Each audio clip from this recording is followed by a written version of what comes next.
The room fell silent. Esther could barely breathe. Moments earlier, she had discovered that the job she had traveled so far to accept was nothing like the promise she had been given. Her dreams, her hopes, everything she believed was collapsing before her eyes. She sat quietly on the wooden bench as tears rolled down her cheeks. Seeing her distress, the woman in charge slowly walked over and stood before her. Her voice was calm, almost emotionless. "There is no point crying," she said. "You cannot simply leave." Esther looked up through her tears. "I can't stay here," she whispered. "This is not why I came." The woman folded her arms. "A lot of money was spent to bring you here. You have to repay every expense." Esther shook her head. "I don't have any money." The woman stared at her for a moment. Then she gave a faint smile. "You said you are from a Christian family." Esther nodded. "Yes." "My father would never agree to this." The woman let out a quiet laugh. "Your father?" She paused. "Your father was the one who came to me. He asked me to help you get this opportunity." Esther froze. Her heart pounded. For a moment, she couldn't speak. Surely, she had heard the woman wrongly. The only person she trusted, the man who raised her after the loss of her mother, the man she believed would always protect her, could never have known about this. Unable to believe what she had heard, Esther slowly walked outside. Her hands were trembling. She quickly took out her phone. With tears filling her eyes, she called her father. As soon as he answered, she began crying. "Daddy, please, this isn't the job you told me about. I don't want to stay here. Please help me come home." There was silence for a few seconds. Then, her father's voice came through the phone. "Esther, listen to me. I know this is difficult, but our family is suffering. Your younger siblings need food. They need to go to school. There is no money. You have to be strong. Stay there, work hard, help this family." Every word felt like another wound. Esther could no longer hold back her tears. At that moment, she realized the painful truth. She had not only been deceived, she had been betrayed by the one person she trusted most.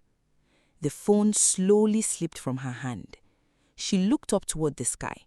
For the first time in her life, she felt completely alone. But even in her pain, one thing remained clear in her heart. She refused to lose her faith. Quietly, she whispered a prayer. "Lord, please show me a way." And that simple prayer marked the beginning of her fight for freedom. Esther knew she couldn't survive this nightmare alone. With the little courage she had left, she secretly reached out to a trusted member of her church in Nigeria. Fighting back tears, she explained everything that had happened since leaving home. The church member listened carefully. After praying with Esther, they immediately contacted a Nigerian military officer who had experience helping people in difficult situations. When the military officer finally spoke with Esther, his calm voice brought her comfort. "Esther," he said, "don't lose hope. Be careful. Don't let anyone know you're looking for help. Stay calm. At the right time, you will find a way to escape." His words gave Esther the strength she desperately needed. Over the next few days, she acted as though everything was normal. She spoke very little. She avoided drawing attention to herself, but deep inside, she never stopped praying. Every passing day increased the pressure on Esther. She was constantly told to change her mind, but no matter what was said to her, she remained firm. One evening, everything changed. As Esther quietly walked through the house, she heard the woman speaking on the phone. Without making a sound, Esther stopped near the doorway. She listened carefully. The woman was speaking with Esther's father. The conversation sent chills through Esther's body. The woman explained that Esther still refused to cooperate. Then, Esther heard words she never expected. her father told the woman that if Esther continued refusing, they should force her to comply by any means they could. At that moment, Esther's heart nearly stopped. She realized she was no longer just trapped, she was in immediate danger. Before she could quietly walk away, the woman suddenly turned around. Their eyes met. For a brief second, neither of them moved. Then, her expression changed. She immediately realized Esther had overheard the conversation. "Stop her!" she shouted. Without thinking, Esther turned and ran. She ran as fast as she could through the house and out into the street. Several men rushed after her. The sound of footsteps echoed behind her. People looked on as she desperately searched for safety. While running through the unfamiliar streets, her mobile phone slipped from her hand and fell onto the dusty ground. She glanced back for a split second, but she knew she couldn't stop. Her life depended on keeping ahead of those chasing her. One of the men picked up the phone, but Esther kept running. She ran until she could no longer hear the footsteps behind her. Exhausted, frightened, and unsure where she was, she finally reached the small tea and bread shop of the kind man she had met earlier. Seeing the fear on Esther's face, the man immediately realized she needed help. Without asking for anything in return, he quietly took her to his home. His wife and family welcomed Esther with kindness. They gave her water, they shared their food, and they assured her that she would be safe with them. For the first time since arriving in Mali, Esther felt a small ray of hope. Using the tea seller's phone, Esther contacted the military officer once again. She explained that she had escaped but had lost her own phone while running. The military officer thanked the tea seller for protecting her. He promised that arrangements were already being made to bring Esther safely back to Nigeria. For the next 3 days, Esther remained safely with the family. Every day they encouraged her, they prayed together, they reminded her that she was not alone, and for the first time in many days, Esther believed that freedom was finally within reach. For the next 3 days, Esther remained safely in the tea seller's home. Although she was still far from her family, she finally had a place where she could rest without fear. The tea seller, his wife, and their family treated Esther like one of their own. They gave her food, they encouraged her. Most importantly, they reminded her not to lose hope. During those 3 days, Esther continued communicating with the military officer using the tea seller's mobile phone. The military officer thanked the family for protecting Esther and assured them that arrangements were being made to bring her safely back to Nigeria.